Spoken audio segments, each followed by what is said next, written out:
অমুক মুরিদের ঘটনা। না না না, এমন কথা বলে রাখতে কোনো লাভ নাই।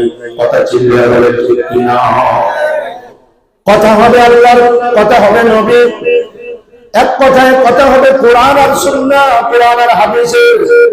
যদি কোরআন হাদিস থেকে কথা হয়, আমরা কারা করে শুনতে রাজি? আল্লাহু আকবার, লিল্লাহি তাকবীর। আল্লাহ কবুল ফরমান। যারা বাইরে দাঁড়িয়ে আছেন, মেহরবানি করে অনুরোধ করব, মেহরবানি করে প্যান্ডেলে অনেক ফাঁকা জায়গা, এখনো আসেন নাই, বসে মন ভালো লাগবে। মাশাআল্লাহ, বাইরে আসতেছেন না, যারা আসতেছেন নামাজ করে দেন, একটা দোয়া হবে। আসেন, বসেন। এখনকার জমানার মানুষের একটা অভ্যাস, দাঁড়িয়ে দাঁড়িয়ে শুনবে কেন? বসে শুনে, ভালোভাবে বসে মন দিল দিয়ে কথা শুনে, ইনশাআল্লাহ লাভ হবে, লস হবে না ইনশাআল্লাহ। তাহলে নবী পাকের হাদিস, মান সালাকা তারিকান ইয়ালতামিসু ফীহি ইলমা সাফারাল্লাহু লাহু বিহি তারিকান ইলাল জান্নাহ। বড় সুন্দর মেসেজ দিয়ে গেছে। বলে যে ব্যক্তি দ্বীনি মাহফিল, যে কোনো দ্বীনি মজমার দিকে দিন শেখার উদ্দেশ্যে রওনা হয়, আল্লাহ সুবহানাহু ওয়া তাআলা ওই মুহূর্তে তার জন্য জান্নাতের রাস্তাটাকে সহজ করে দেন। সাফারাল্লাহু লাহু বিহি তারিকান ইলাল জান্নাহ। আরেকটা হাদিস দিন, অন্য রাওয়ায়াতের মধ্যে নবী পাক ইরশাদ করেন, মান গবারাত কদামাহু ফি সাবিলিল্লাহি হারামাল্লাহু আলান নার। আল্লাহর হাবিব বলেন, এই যে দিনের পথে চলতে গিয়া আজকের ওই মাহফিলে দেখে আজকের গিয়া পায়ে ধুলাবালি, কাদাপানি, বিভিন্ন রকমের বিভিন্ন আবর্জনা, কিচ্ছু না হলেও বাংলার শরীরে হাঁটলে শরীরে কিছু না ধুলাবালি লাগে। কথা বলেন ঠিক না? ও বন্ধু, নবী বলেন, মানে ফিসাবিলিল্লাহি, আল্লাহর গোলাম, আল্লাহর রাস্তায় এলেন সিদ্দিকিয়া, সিদ্দিকিয়া, নিজের দুইটা পায়ে ধুলাবালি লাগাইলো, হারামাল্লাহু। আল্লাহর হাবিব বলেন, এই ধুলাবালি মিশ্রিত পাওয়ালা ব্যক্তির উপরে জাহান্নামের আগুন হারাম, জাহান্নামের আগুন হারাম। হারামাল্লাহু আলান নার। এইজন্য ভাই, কবর করা চাই। মাদেরকে বলবো, মা, আপনারা পর্দার কারণে হেঁটে হেঁটে আসতে পারেন নাই, যার কারণে ফজিলত আপনারাও পেয়ে যাবেন। তবে যেখানে আসেন সেখান থেকে খুব ভালো করে শুনতে থাকেন। মাইকের সাউন্ডটা যে জায়গায় বসে ভালো ক্লিয়ার বোঝা যায়, সেখানে বসে ভালো হবে। একটু নয়, 1-1.5 ঘন্টা কষ্ট হবে।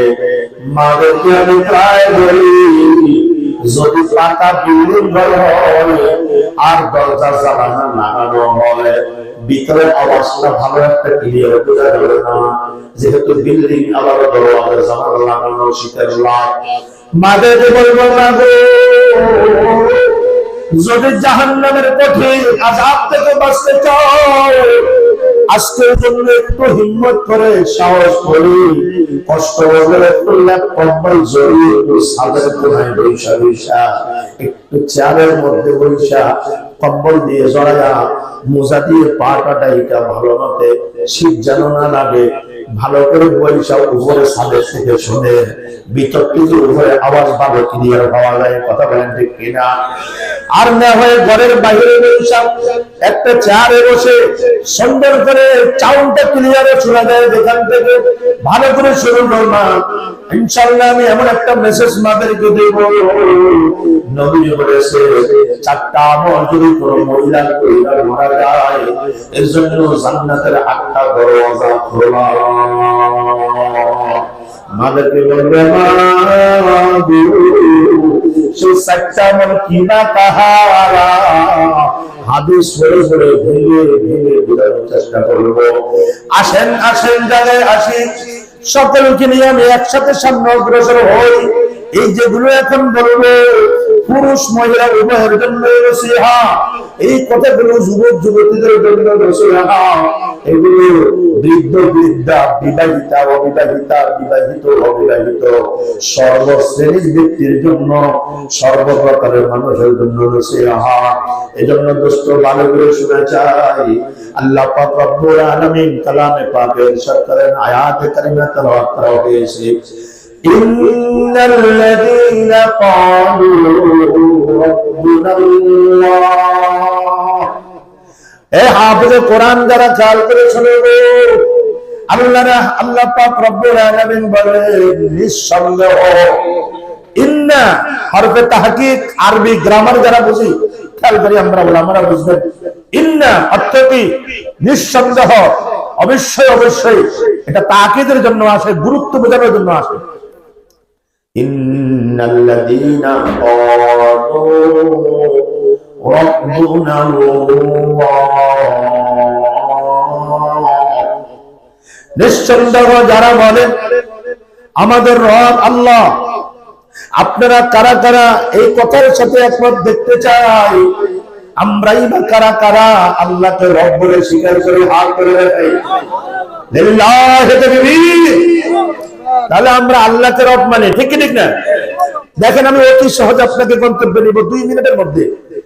শুধু রব মানে যে এটা মুখে নয়, আমার আমলে প্রমাণ। কথা বলেন, ঠিক কি ঠিক না?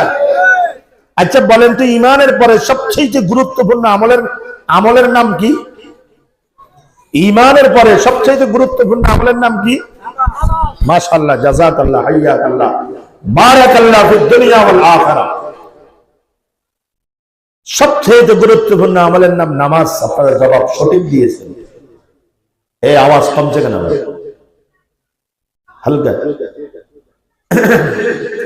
তাহলে ঈমানের পরে সবচেয়ে গুরুত্বপূর্ণ আমলের নাম কি? নামাজ। কয় ওয়াক্ত পড়ি আমরা? নামগুলো কি? মাশাআল্লাহ। আমি আবার একটু বেকায়দা বক্তা, তো শ্রোতাদের থেকে কিছু কিছু শুনি, হয়তো অন্য বক্তারা এটা করে না। আর এটার কারণও আছে, কিছু না শুনলে আগ্রহ আসে না। চুপ করে বসে থাকলে অনেক কথা শুনে যায়, আর জিজ্ঞেস করলে ওটা মনে থাকে, ওটা এটা জিজ্ঞেস করেছিল, ওটা জিজ্ঞেস করেছিল। আমি এভাবে কিন্তু সবক নেব, এটা কিন্তু দরস তাদরিস চলতেছে, সবক চলতেছে। ওলামারা কোরআনের কথা বলে আমাদেরকে, ওনারা সবক দিচ্ছেন, আমরা শুনছি, আমরা সবক গ্রহণ করতেছি। কথা বলেন, ঠিক না? আর কোরআন হাদিসের কথা বলেন, গান গজলের ওয়াজ না। এখানে গান গজলের ওয়াজ শিখেও নেই, আর গান গজলের ওয়াজ করিও না, আর প্রয়োজনও মনে করি না। কথা বলেন, ঠিক না?